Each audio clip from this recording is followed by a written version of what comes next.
ॐ विश्वानि देव सवितर्दुरितानि पराशुवा यद्भद्रं तन्न आशुवा। ओम शांति शांति शांति। नमस्कार साथियों, योग की इस यात्रा में आप सभी का एक बार फिर से स्वागत है। आज साथियों हमारी चर्चा का विषय रहेगा अल्सरेटिव कोलाइटिस। जी हाँ साथियों, अल्सरेटिव कोलाइटिस ये एक आंतों से जुड़ा हुआ रोग है। यानी कि जो भी हमारी गट हेल्थ होती है, गट हेल्थ मतलब आंतों से संबंधित जो भी हम भोजन लेते हैं और ग्रहणी में जाता है, गले से नीचे उतरता है, तो फिर वो आमाशय, ग्रहणी इत्यादि, फिर उसमें लीवर, पैनक्रियाज, ये सब चीज़ें महत्वपूर्ण भूमिका निभाते हैं। और यदि हमारा पाचन सही नहीं होगा तो हम एक सुरक्षित स्वस्थ जीवन व्यतीत नहीं कर सकते हैं साथियों। और इसके लिए हमारी आंतों का सुरक्षित, साफ और मजबूत पाचन होना बहुत ही ज़रूरी हो जाता है साथियों। तो ऐसे ही एक आंतों से जुड़ी हुई समस्या है साथियों, जिसका नाम है अल्सरेटिव कोलाइटिस। ये उन लोगों को हो जाता है साथियों जिनका पाचन या जिनका जो डाइजेशन ठीक नहीं होता है और उनका इम्यून सिस्टम अंदर से, आंतों का इम्यून सिस्टम ठीक से काम नहीं करता है।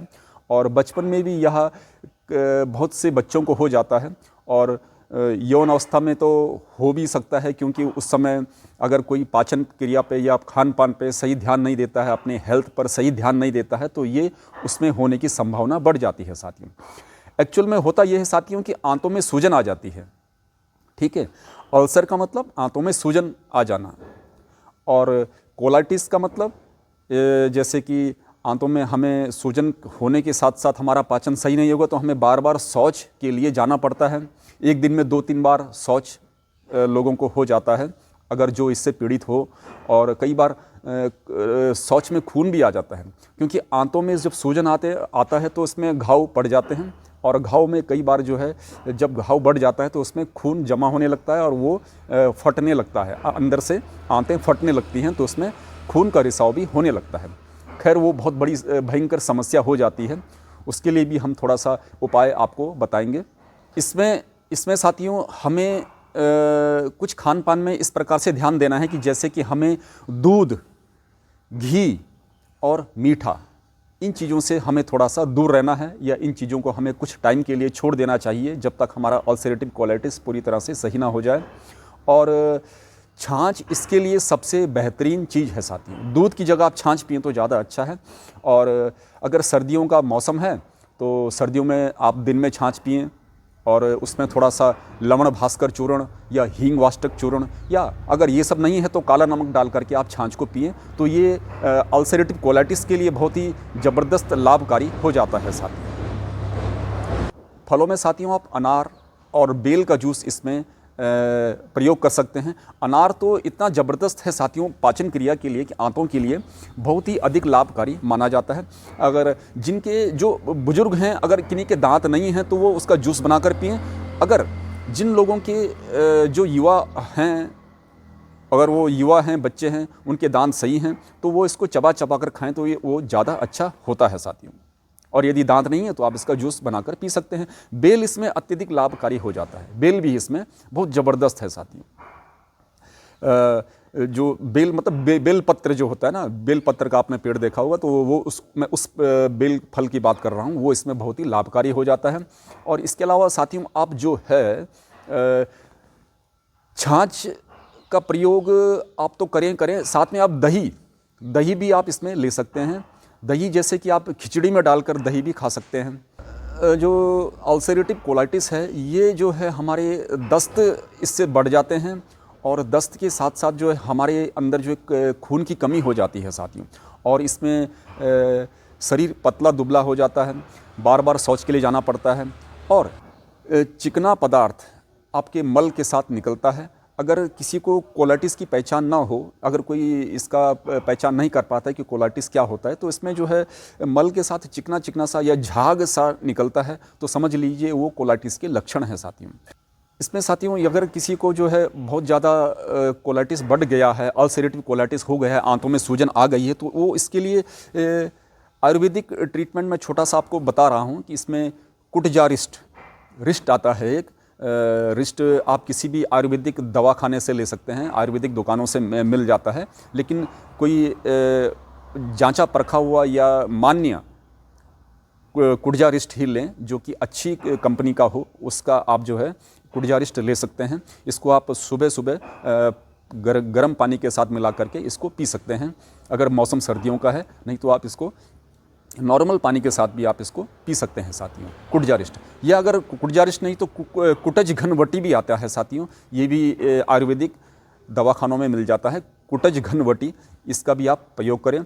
इसके अलावा चित्रकादिवटी, ये भी एक जो है कोलाइटिस को दूर करने के लिए बहुत अधिक लाभकारी, अद्भुत इसके फ़ायदे होते हैं साथियों। अगर किसी को तुरंत इसमें लाभ पाना है तो ये इसके लिए अद्भुत है, और इसको कुछ लंबे समय तक इसको लेना पड़ता है, क्योंकि आयुर्वेदिक औषधियाँ जो होती हैं थोड़ा सा लंबे समय तक लेनी पड़ती हैं। एलोपैथी में तो मुझे इसका मालूम नहीं, ज्ञान नहीं कि एलोपैथी में किस प्रकार का इसका ट्रीटमेंट होता है भी कि नहीं होता है, ये मुझे मालूम नहीं है, लेकिन मैं आयुर्वेदिक के बारे में आपको बता रहा हूँ साथियों कि आप इसका प्रयोग अवश्य करें।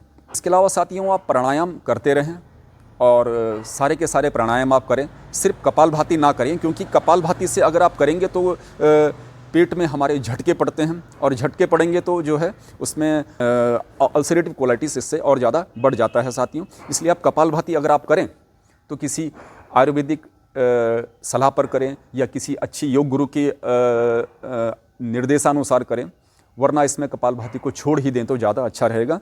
और आपको पैदल चलना है साथियों, पैदल आप चलते रहें, कोई हानिकारक एक्सरसाइज ना करें कि जिससे जो पेट में जो है ये कोलाइटिस या अल्सर बढ़ जाए।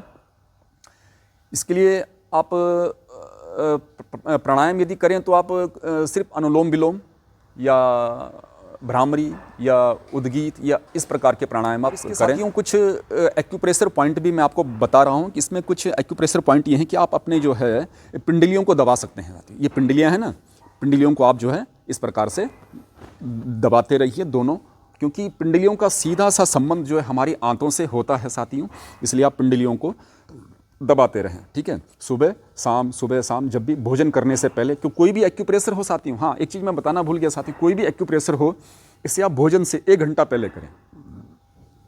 भोजन के बाद कोई भी एक्यूप्रेशर ना करें, क्योंकि वो उतना फ़ायदेमंद नहीं होता है साथी। इसलिए आप जो है भोजन से पहले इसको, भोजन के बाद अगर कोई एक्यूप्रेशर करें तो वो फ़ायदेमंद नहीं होता है। तो आप पिंडलियों को दबा सकते हैं, इससे आपकी पाचन क्रिया दुरुस्त होगी और भूख भी बढ़ेगी, ठीक है साथियों। ये जो इसका एक्यूप्रेशर पॉइंट मैंने, ये तो साधारण सा एक्यूप्रेशर पॉइंट है।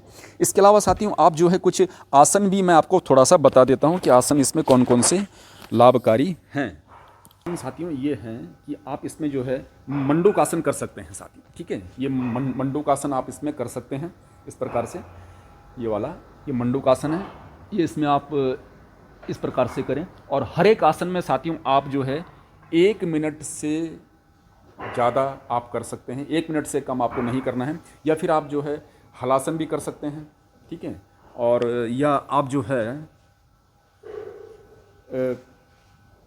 आंतों से जुड़ा हुआ हलासन हो गया, या इसके साथ साथ जो है आप शलभासन भी कर सकते हैं। ये इसमें महत्वपूर्ण आसन है, और आशा करते हैं कि आप इसको शेयर करेंगे, लाइक करेंगे और सब्सक्राइब करेंगे चैनल को। और योग प्रतिदिन करें साथियों, दूसरों को भी करवाएं। सूर्योदय से पहले अवश्य उठें, पानी भरपूर मात्रा में पिएं। अगर सर्दियों का मौसम है तो आप गुनगुना पानी दिन भर पीते रहें, और योग प्रतिदिन करें साथियों। तो मिलेंगे फिर एक नई जानकारी के साथ, तब तक के लिए नमस्कार।